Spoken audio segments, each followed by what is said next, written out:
Hello बच्चों, कैसे हो। आशा करता हूं कि आप लोग बहुत अच्छे होंगे। तो प्यारे बच्चों, आज की क्लास में हम आपको पढ़ाने वाले हैं अपक्रिया की आणविकता, मोलिक्यूलरिटी ऑफ रिएक्शन। यानी अपक्रिया की आणविकता हम किसे कहते हैं, अपक्रिया की आणविकता क्या होती है, इसके बारे में आज हम बात करने वाले हैं बच्चों। इससे पिछली क्लास में हमने आपको पढ़ाया था वेग नियम या वेग व्यंजक और वेग स्थिरांक या फिर विशिष्ट वेग स्थिरांक, और वेग स्थिरांक में क्या अंतर होता है ना। इसके बारे में हमने पिछली क्लास में पढ़ाया था और आज हम आपको पढ़ाने वाले हैं अपक्रिया की आणविकता। और आज की क्लास के बाद जो अगली क्लास आएगी उसमें हम पढ़ाएंगे आपको अपक्रिया की कोटि यानी कि ऑर्डर ऑफ रिएक्शन। ठीक है, तो आज की क्लास भी बच्चों बहुत इंटरेस्टिंग है, यानी कि अपक्रिया की आणविकता, मोलिक्यूलरिटी ऑफ रिएक्शन। तो सबसे पहले हेडिंग लगाते हैं, उसके बाद समझाते हैं आपको कि अपक्रिया की आणविकता होती क्या है। तो हेडिंग लगाएंगे,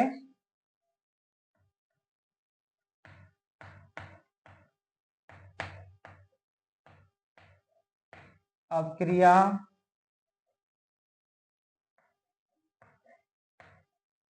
की आणविकता।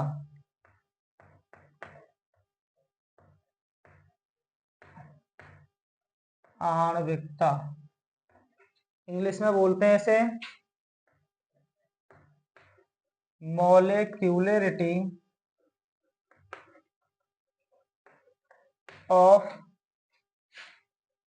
रिएक्शन। Molecularity of reaction.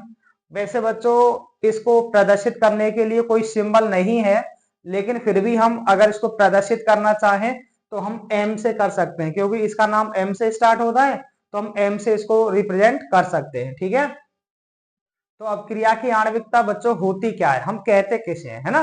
देखिए, किसी संतुलित रासायनिक अभिक्रिया के प्रत्येक प्राथमिक पद में भाग लेने वाले अवकारक अणुओं की जो कुल संख्या होती है उसी को हम अभिक्रिया की क्या कहते हैं बच्चों, आणविकता कहते हैं। क्या कहते हैं, आणविकता। किसी संतुलित रासायनिक अभिक्रिया के प्रत्येक प्राथमिक पद में भाग लेने वाले अवकारक अणुओं की कुल संख्या जो होती है उसे हम क्या कहते हैं, अपक्रिया की आणविकता कहते हैं। या फिर हम इसको ऐसे भी डिफाइन कर सकते हैं कि किसी रासायनिक अपक्रिया के प्राथमिक पद में भाग लेने वाले अवकारक अणुओं की वह संख्या जिनके आपस में टकराने से या जिनके आपस में टक्कर से रासायनिक अपक्रिया क्या होती है बच्चों, संपन्न होती है, क्या कहलाती है, अपक्रिया की आणविकता कहलाती है। ठीक है, अर्थात जितने अवकारक अणु भाग ले रहे होंगे और वो आपस में टकरा रहे होंगे और उनके आपस में टकराने से अपक्रिया क्या हो रही होगी, संपन्न हो रही होगी, तो उन्हीं अवकारक अणुओं की जो कुल संख्या होगी उसी को हम क्या कहेंगे, अपक्रिया की आणविकता कहेंगे। देखिए, अपक्रिया की जो आणविकता होती है वो एक सैद्धांतिक मान होता है बच्चों। क्या होता है, एक सैद्धांतिक मान होता है, अर्थात हम किसी भी अपक्रिया को देख करके उसकी आणविकता हम बता सकते हैं कि जितने अवकारक अणु भाग ले रहे होंगे टोटल करके हम बता सकते हैं कि यह अपक्रिया की आणविकता है। ठीक है ना, तो अपक्रिया की आणविकता कैसा मान होता है, सैद्धांतिक मान होता है। दूसरा एक इंपॉर्टेंट पॉइंट कि अपक्रिया की जो आणविकता का जो मान होता है वो सदैव एक पूर्ण संख्या होता है बच्चों। क्या होता है, पूर्ण संख्या। अपक्रिया की आणविकता ना तो ऋणात्मक हो सकती है और ना कभी भिन्नात्मक हो सकती है। भिन्नात्मक का मतलब जानते होंगे, 1/2, 5/3, 3/4, ऐसे ये कभी नहीं हो सकती। ना ऋणात्मक हो सकती है, मतलब माइनस की भी कभी नहीं हो सकती। हमेशा पूर्ण संख्या होती है एक आणविकता। क्या होती है, एक पूर्ण संख्या। ठीक है ना, और अपक्रिया की आणविकता शून्य भी नहीं हो सकती बच्चों। आणविकता क्या नहीं हो सकती, शून्य भी नहीं हो सकती। ठीक है, अच्छा, तो डेफिनेशन आपके समझ में आई होगी। दूसरी बात करते हैं कि आणविकता के आधार पर अपक्रियाओं को कितने भागों में बांटा गया है, 3 भागों में बांटा गया है। एक आणुक अपक्रिया, यूनिमोलिक्यूलर रिएक्शन, यानी एक आणुक का मतलब होता है ऐसी अपक्रियाएं जिनकी आणविकता 1 होती है, वो कहलाती हैं एक आणुक अपक्रियाएं। और जिनकी आणविकता 2 होगी वो द्वि आणुक अपक्रिया कहलाएंगी, यानी बाई मोलिक्यूलर रिएक्शंस कहलाएंगी। और जिनकी आणविकता 3 होगी वो ट्राई मोलिक्यूलर रिएक्शंस कहलाएंगी, त्रिअणुक अपक्रियाएं। और अपक्रिया की आणविकता 3 से अधिक होना बच्चों मुश्किल होता है, इसको हम बिल्कुल प्रैक्टिकल करके आपको दिखाएंगे, समझाएंगे, ठीक है ना। तो सबसे पहले इसकी डेफिनेशंस को लिखते हैं कि अभिक्रिया की आणविकता क्या होती है, ठीक है।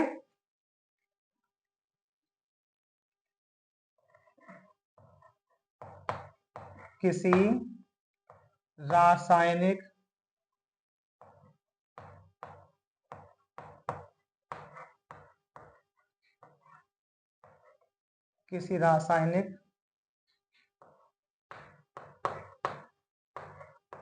अभिक्रिया के प्राथमिक पद में भाग लेने वाले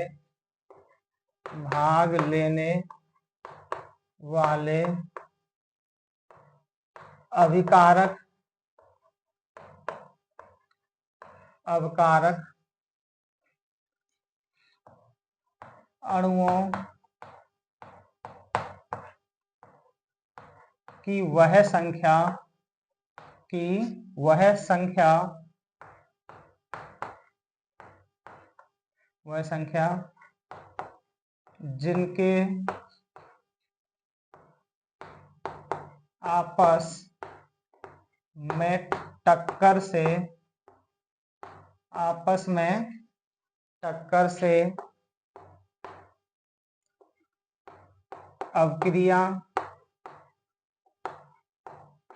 अभिक्रिया संपन्न होती है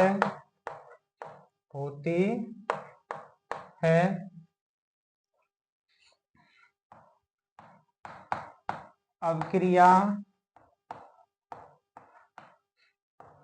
की आणविकता कहलाती है। अभिक्रिया की आणविकता कहलाती है, ठीक है। अथवा करके हम दूसरी तरह से भी लिख सकते हैं बच्चों, इसको और करके लिख सकते हैं, यानी किसी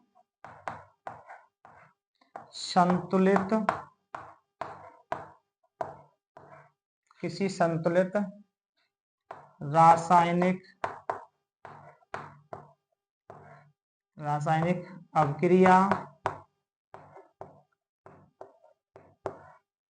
अभिक्रिया में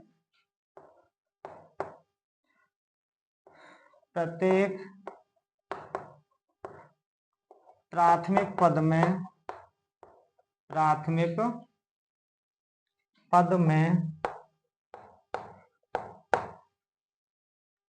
भाग लेने वाले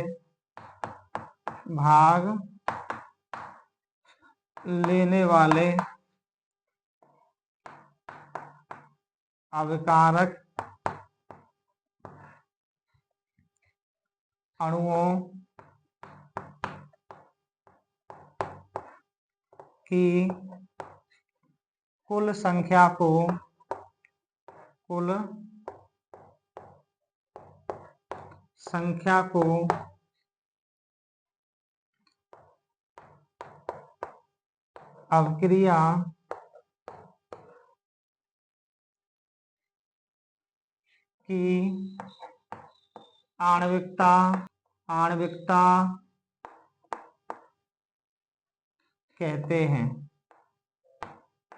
आणविकता कहते हैं, ठीक है। यानी किसी संतुलित रासायनिक अभिक्रिया में प्रत्येक प्राथमिक पद में भाग लेने वाले अवकारक अणुओं की कुल संख्या को अभिक्रिया की आणविकता कहते हैं। और फर्स्ट डेफिनेशन क्या थी बच्चों? किसी रासायनिक अभिक्रिया के प्राथमिक पद में भाग लेने वाले अवकारक अणुओं की वह संख्या जिनके आपस में टक्कर से अभिक्रिया संपन्न होती है, अभिक्रिया की क्या कहलाती है? आणविकता कहलाती है। अब एग्जाम्पल्स देख सकते हैं हम, जैसे H2 plus I2 arrow 2 times HI, ठीक है। तो कितने अभिकारक अणु हैं बच्चों? 2। देखो H2 के आगे इसके मोलों की संख्या कुछ भी नहीं लिखा हुआ है, तो इसका मतलब है कि 1 मोल लिया गया है। कितना? 1 मोल। और ऐसे ही इसका 1 मोल है, ठीक है ना। तो 1 और 1 कितना हो गया, 2। तो आणविकता कितनी हो गई बच्चों इसकी, आणविकता, आणविकता वैसे हम इसको m से दिखा सकते हैं, ठीक है ना। आणविकता m बराबर कितनी हो जाएगी, 2। ऐसे ही और एग्जाम्पल ले सकते हैं, NH4 NO2, है ना। तो क्या हो जाएगा, ये टूटता है बच्चों N2 प्लस 2 टाइम्स H2O में, N2 प्लस 2 टाइम्स H2O में। अब इसकी आणविकता कितनी हो जाएगी, आणविकता यानी कि m बराबर, देखिए यहाँ पे कोई भी संख्या नहीं है तो इसका मतलब 1 है। अगर इसके आगे कोई भी संख्या नहीं है तो इसका मतलब क्या है, 1 है, और 1 है तो आणविकता कितनी हो जाएगी, 1, ठीक है ना।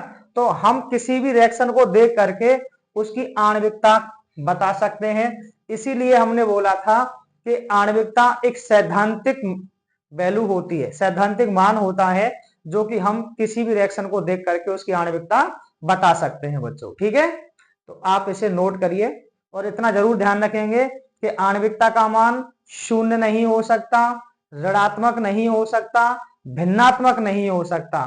आणविकता का मान सदैव एक पूर्ण संख्या होती है, ठीक है ना। तो इसको नोट करें आप अपनी नोटबुक पर, फिर आणविकता के आधार पर अपक्रियाओं के प्रकार बताएंगे आपको, ठीक है, नोट करें।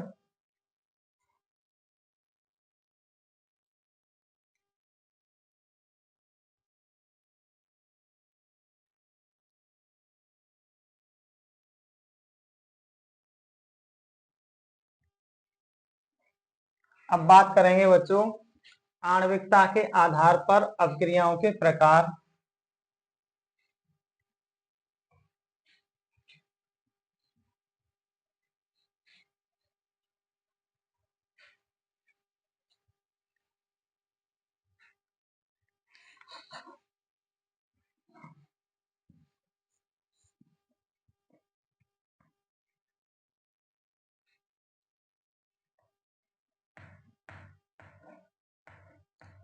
आणविकता के आधार पर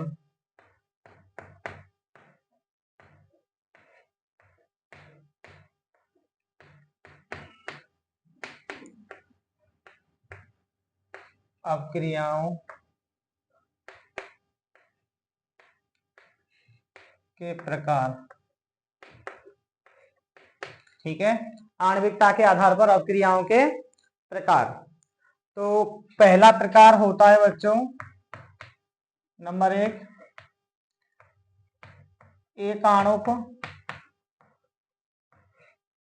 अपक्रिया।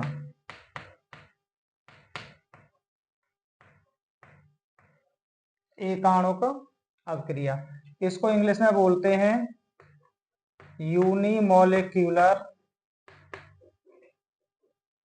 यूनिमोलिक्यूलर रिएक्शन,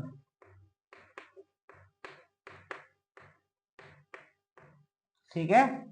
तो एक आणुक का मतलब होता है ऐसी रासायनिक अपक्रियाएं जिनकी आणविकता कितनी होती है, 1, क्या कहलाती हैं, एक आणुक अपक्रियाएं कहलाती हैं। तो हम लिख सकते हैं कि वे रासायनिक अपक्रियाएं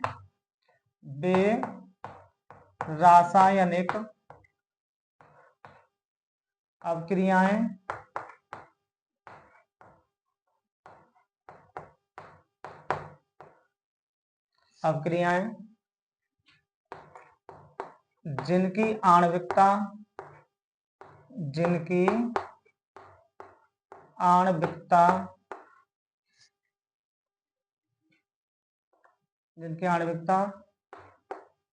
एक होती है, क्या कहलाती हैं, एक आणुक अपक्रियाएं कहलाती हैं।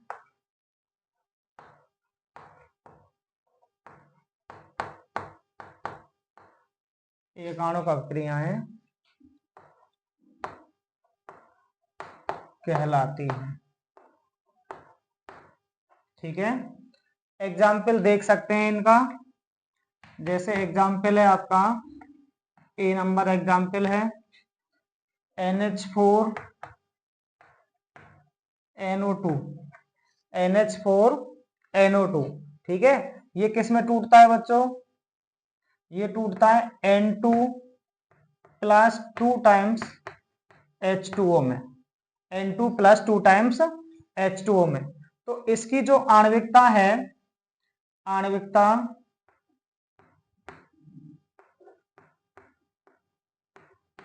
इसकी आणविकता बराबर कितनी है? 1, ठीक है ना। आणविकता कितनी है इसकी?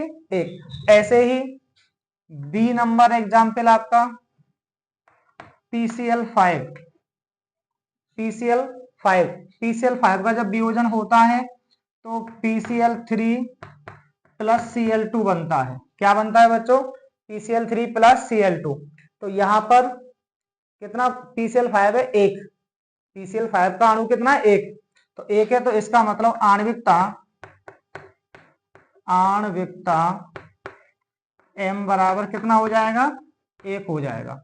ऐसे ही एक और एग्जाम्पल देख सकते हैं, H2O2 hydrogen peroxide, hydrogen peroxide, इसका जब अपघटन होता है तो बनता है H2O plus half O2, half O2, H2O plus half O2, ठीक है।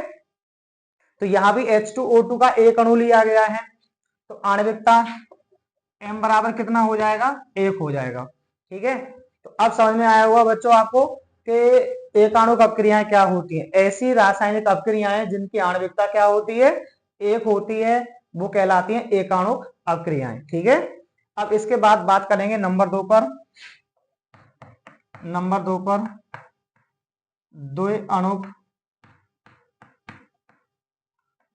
द्विअणुक अपक्रियाएं, द्विअणुक अपक्रिया,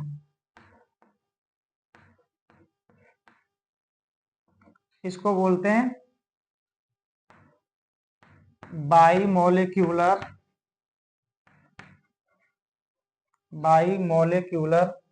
रिएक्शन, ठीक है। तो द्विअणुक का मतलब होता है ऐसी रासायनिक अपक्रियाएं जिनकी आणविकता कितनी होती है? 2 होती है। क्या कहलाती हैं? द्विअणुक अपक्रियाएं कहलाती हैं, ठीक है। तो यहां हम लिख सकते हैं कि वे रासायनिक अपक्रियाएं, वे रासायनिक अपक्रियाएं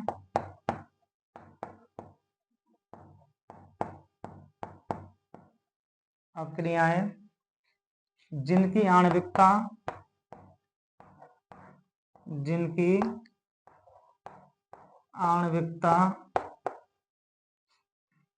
कितनी होती है?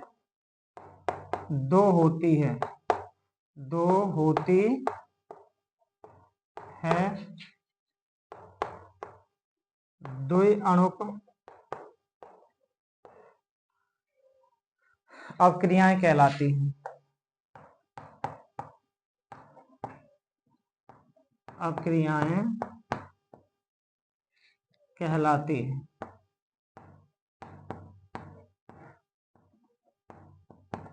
ठीक है। अब इसके एग्जाम्पल्स हम देख सकते हैं, जैसे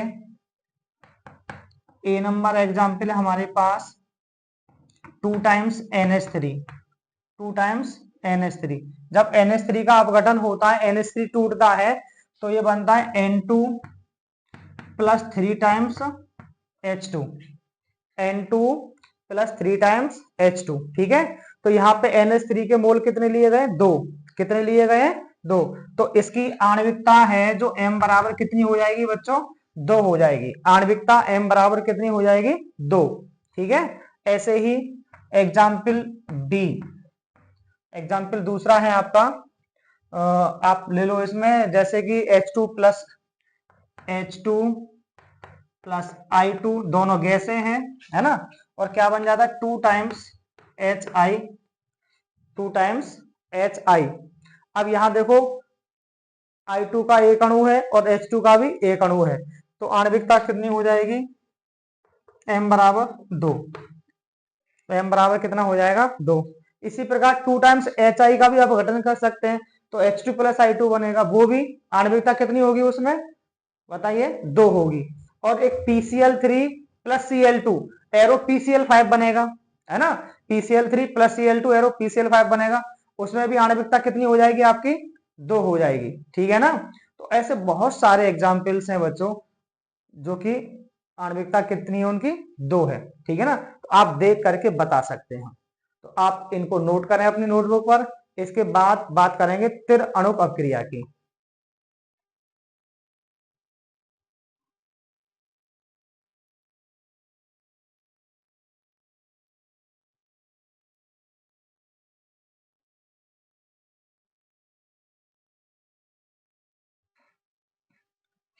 अब बात करेंगे बच्चों तिर अणुक अपक्रिया की।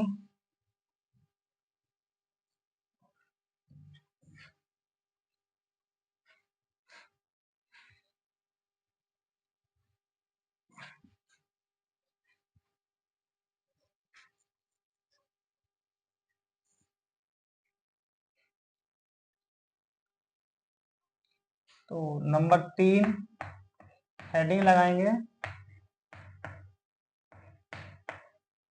तिर अणुक अपक्रिया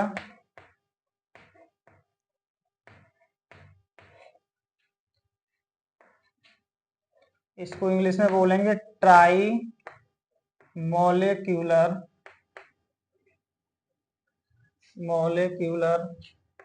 रिएक्शन, ठीक है। तो बेरासायनिक अपक्रियाएं जिनकी आणविकता कितनी होती है, 3 होती है बच्चों, क्या कहलाती हैं, तिर अणुक अपक्रियाएं कहलाती हैं, ठीक है। लिखेंगे इसमें बेरासायनिक अपक्रियाएं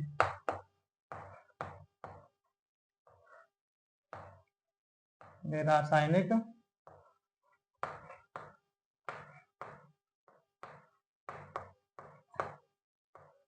अपक्रियाएं जिनकी आणविकता 3 होती है, 3 होती है,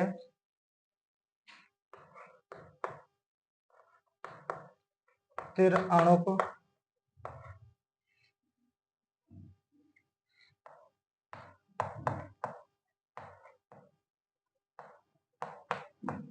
अपक्रियाएं कहलाती हैं, तिर अणुक अपक्रियाएं कहलाती हैं, ठीक है। जैसे एग्जाम्पल देखेंगे बच्चों, एग्जाम्पल है आपका ए नंबर 2 टाइम्स CO, ये भी गैस है बच्चों, कार्बन मोनोऑक्साइड प्लस O2, ये भी गैस है। और एरो क्या बनेगा, 2 times CO2 gas, carbon dioxide gas. देखिए यहाँ पे CO के 2 मोल हैं और O2 का 1 मोल है, तो 1 और 2 कितने हो गए, 3, ठीक है ना। तो यहाँ M बराबर हम कितना लिख सकते हैं बच्चों, 3 लिख सकते हैं। इसकी आणविकता कितनी हो गई, 3। एग्जाम्पल बी, दूसरा एग्जाम्पल, जैसे FeCl3 प्लस SnCl2 एरो बनेगा बच्चों FeCl2 प्लस SnCl4, ठीक है ना। अब इसको बैलेंस करेंगे तो 2 से यहाँ पे हम गुणा कर देंगे, कितने से, 2 से, और 2 से यहाँ गुणा कर देंगे, तो Fe2 हो जाएंगे। क्लोरीन 2 तिया 6 और 2 8, 2 दूनी 4 और 4 8, और Sn 1 है और Sn यहाँ भी 1 है।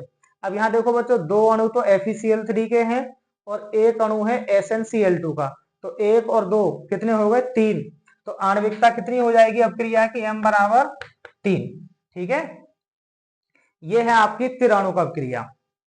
अब बात करते हैं बच्चों कि अपक्रिया की जो आणविकता होती है वो 3 से अधिक होना मुश्किल होती है बच्चों।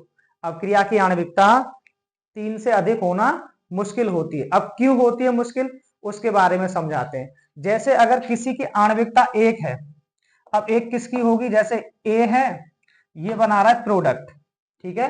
A कोई अपकारक है और क्या बना रहा है, प्रोडक्ट। अब इसकी आणविकता तो हो जाएगी 1, का क्या हो जाएगी, एक। ये कब होगी, देखो ये कोई पात्र है हमारे पास और इसमें हमने केवल जो भरा है वो सारे मॉलिक्यूल्स एक हैं, सारे मॉलिक्यूल्स क्या हैं, एक है।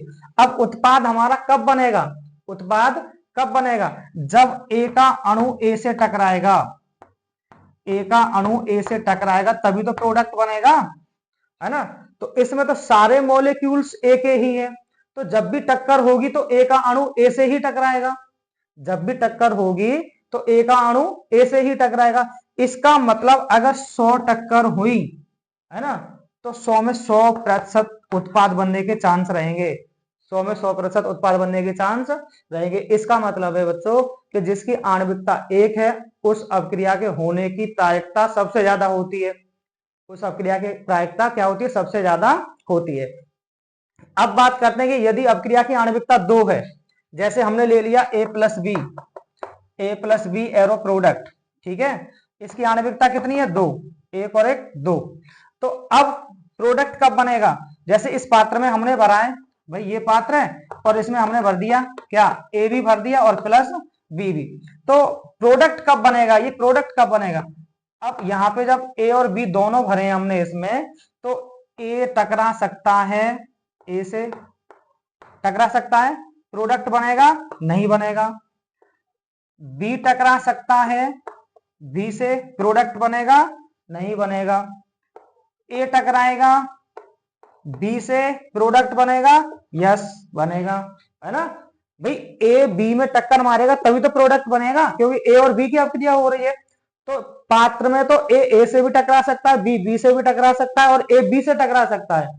इसका मतलब अगर 100 टक्करें हुई, 100 टक्करें हुई, ठीक है ना, तो 33% चांस रह जाएंगे बच्चों आपके प्रोडक्ट बनने के। कितने, 33% चांस हो जाएंगे प्रोडक्ट बनने के, ठीक है ना। अब आणविकता यदि 3 हो, आणविकता 3 हो, ए प्लस बी प्लस सी एरो प्रोडक्ट, है ना, तब ये प्रोडक्ट कब बनेगा, जब देखो ए बी और सी ये तीनों आपस में जब टकराएंगे तभी प्रोडक्ट बनेगा बच्चों, ठीक है ना। अब इसका मतलब क्या है कि ए से टकरा सकता है, बी से टकरा सकता है, सी से टकरा सकता है, फिर ए बी से टकरा सकता है, ए सी से टकरा सकता है। जब भी ये टकराते रहेंगे कोई प्रोडक्ट नहीं बनेगा। प्रोडक्ट कब बनेगा, जब ए बी सी आपस में तीनों टकराएंगे तब जाके प्रोडक्ट बनेगा। तो ऐसी अपक्रियाएं जिनकी आणविकता 3 है उनकी प्रायिकता क्या होती है, कम होती है, यानी आणविकता 3 होने के चांस बहुत कम होते हैं बच्चों, ठीक है। तो ये ध्यान रखेंगे।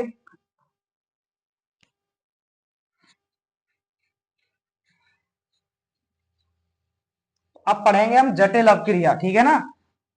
क्या पढ़ेंगे, जटिल अपक्रिया की आणविकता। हेडिंग लगाएंगे बच्चों, जटिल अपक्रिया की आणविकता, जटिल अपक्रिया की आणविकता, ठीक है। तो सबसे पहले तो ये समझें कि जटिल अपक्रिया होती क्या है। देखो अपक्रियाएं होती हैं आपकी 2 प्रकार की, एक तो सरल या प्रारंभिक अपक्रिया और एक जटिल अपक्रिया। सरल या प्रारंभिक अपक्रिया क्या होती है, ऐसी रासायनिक अपक्रियाएं जो एक ही पद में कंप्लीट हो जाती हैं, एक ही पद में संपन्न हो जाती हैं, वो कहलाती हैं आपकी सरल अपक्रियाएं या प्रारंभिक अपक्रियाएं। और वे रासायनिक अपक्रियाएं जो एक से अधिक पदों में संपन्न होती हैं वो कहलाती हैं आपकी जटिल अपक्रियाएं। समझ में आया होगा। वे रासायनिक अपक्रियाएं जो एक से अधिक पदों में संपन्न होती हैं क्या कहलाती हैं, जटिल अपक्रियाएं। तो जटिल अपक्रियाओं की आणविकता कैसे ज्ञात करते हैं बच्चों, सबसे पहले अपक्रिया की क्रिया विधि लिख लेते हैं, जिससे हमें प्रत्येक प्रारंभिक पद ज्ञात हो जाता है, प्रत्येक सरल पद ज्ञात हो जाता है, ठीक है ना। फिर प्रत्येक पद की आणविकता हम अलग अलग लिख लेते हैं बच्चों, और उसमें से जो सबसे धीमी गति वाला पद होता है उसकी आणविकता जो होती है वही उस अपक्रिया की आणविकता होती है। जटिल अपक्रिया की कुल आणविकता हम ज्ञात नहीं कर सकते, और जटिल अपक्रिया की आणविकता 3 से अधिक होना भी क्या है बच्चों, मुश्किल है, ठीक है ना। तो बात करते हैं इसमें, यानी सबसे पहले क्या करते हैं, सबसे पहले जटिल अपक्रिया की क्रियाविधि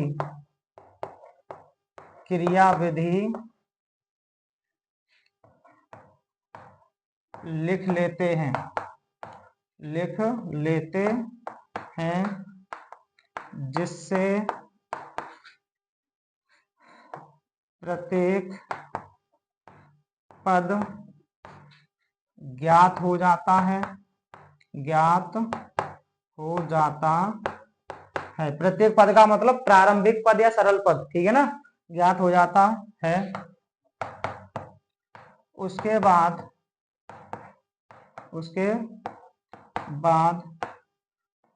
प्रत्येक पद की आणविकता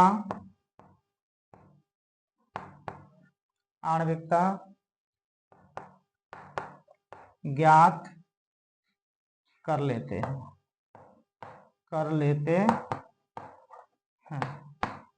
ठीक है।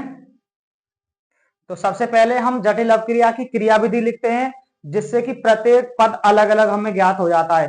प्रारंभिक पद मतलब सरल पद में वो टूट जाती है, ठीक है ना। उसके बाद प्रत्येक पद की आणविकता हम अलग अलग लिख लेते हैं और उसमें जो सबसे धीमी गति से पद संपन्न होता है उसी पद की जो आणविकता होती है वही उस अपक्रिया की आणविकता होती है। जैसे एक एग्जाम्पल लेते हैं बच्चों, जैसे HBr प्लस O2 एरो ये बनता है बच्चों H2O प्लस Br2। अब इसको बैलेंस करेंगे तो यहाँ पे 4 से गुणा कर दो और यहाँ पे 2 से गुणा कर दो और यहाँ पे 2 से गुणा कर दो, ठीक है। अब रिएक्शन हमारी बैलेंस है। ये आपका एग्जाम्पल है बच्चों जटिल अपक्रिया का।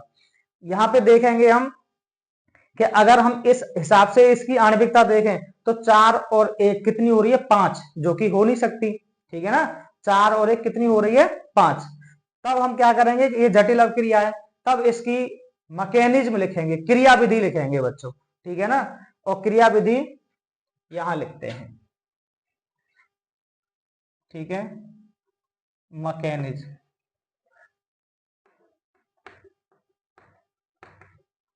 क्रियाविधि स्टेप फर्स्ट लिखेंगे बच्चों। स्टेप फर्स्ट में होता क्या है इसमें, ठीक है, जो HBr है वो O2 के साथ रिएक्शन करके HOOBr में परिवर्तित हो जाता है बच्चों। HOOBr में ये पद होता है स्लो। क्या होता है, स्लो, मतलब धीमी गति से होता है, मंद गति से होता है। तो इसकी आणविकता m बराबर कितनी आ जाएगी बच्चों, 2। 1 और 1 कितनी हो गई, 2। तो आणविकता m बराबर कितनी लिख दी हमने, 2, ठीक है ना। अब स्टेप 2 की अगर बात करें, स्टेप 2 में क्या होता है, जो HOOBr बनता है, HOOBr ये फिर HBr के साथ रिएक्शन करके और बनाता है 2 टाइम्स HOBr और ये पद होता है बच्चों फास्ट। कैसे होता है, फास्ट। अब यहां भी देखो 1 और 1 2, तो आणविकता m बराबर कितनी आ जाएगी, 2। 1 और 1 2, तो आणविकता हमने लिख दी 2, ठीक है।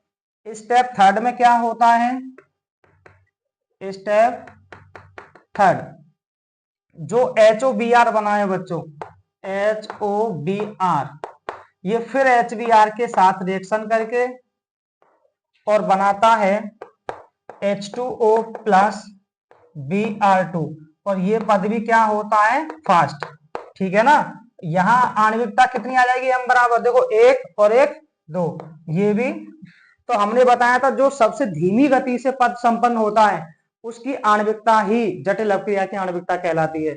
यानी कि स्लो ये है तो m बराबर 2, ठीक है ना। और जटिल अपक्रिया की कुल आणविकता ज्ञात नहीं की जा सकती बच्चों, ठीक है। तो इसको हम नोट में लिखेंगे, नोट में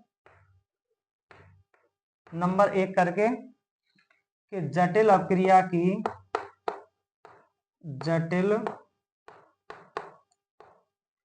अवक्रिया की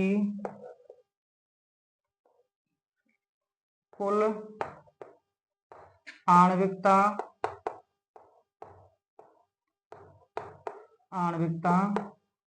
ज्ञात नहीं की जा सकती ठीक है ना। और नंबर 2 पर बात करेंगे, जटिल अवक्रिया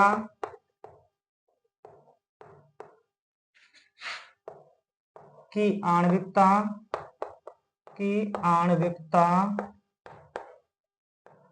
3 से अधिक होना मुश्किल है।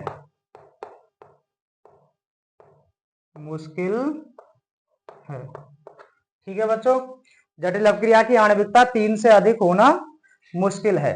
तो प्यारे बच्चों, सबसे पहले आप इसे नोट करेंगे अपनी नोटबुक पर।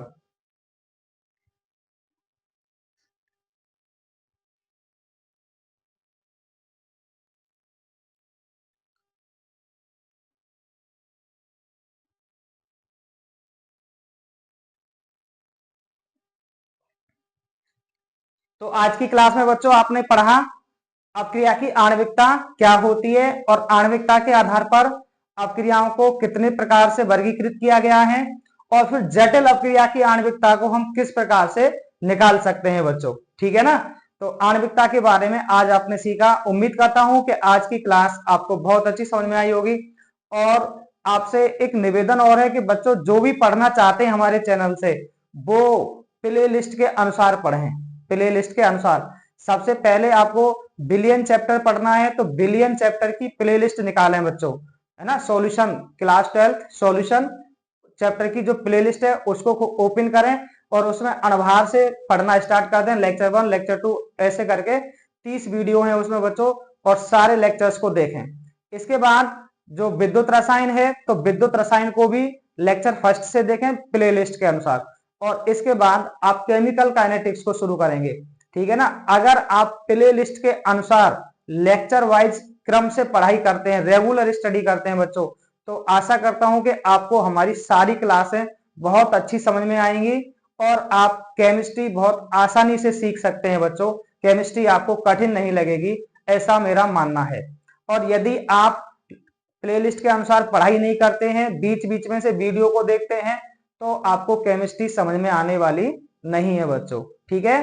तो आप हमारे चैनल से जुड़े हुए हैं, तो आप प्लेलिस्ट के अनुसार और नियमित रूप से रेगुलर स्टडी करिए और मेहनत और ईमानदारी से अपने अच्छे से नोट्स बनाइए। ठीक है ना, जिससे कि आपको केमिस्ट्री बहुत आसान हो जाए। और दूसरी चीज, यदि आप हमारे चैनल से नए जुड़े हैं, तो सबसे पहले आप हमारे चैनल को सब्सक्राइब कीजिए और अपने दोस्तों के साथ हमारी क्लास को शेयर कीजिए, जिससे कि तुम्हारे सभी मित्रों को हमारी क्लास का लाभ मिल सके। तो आज की क्लास को हम यहीं समाप्त करते हैं। इसके बाद हम अगली क्लास में आपको ऑर्डर ऑफ रिएक्शन यानी कि अपक्रिया की कोटि पढ़ाएंगे। ठीक है। तो आज की क्लास यहीं समाप्त करते हैं। Thank you for watching this video.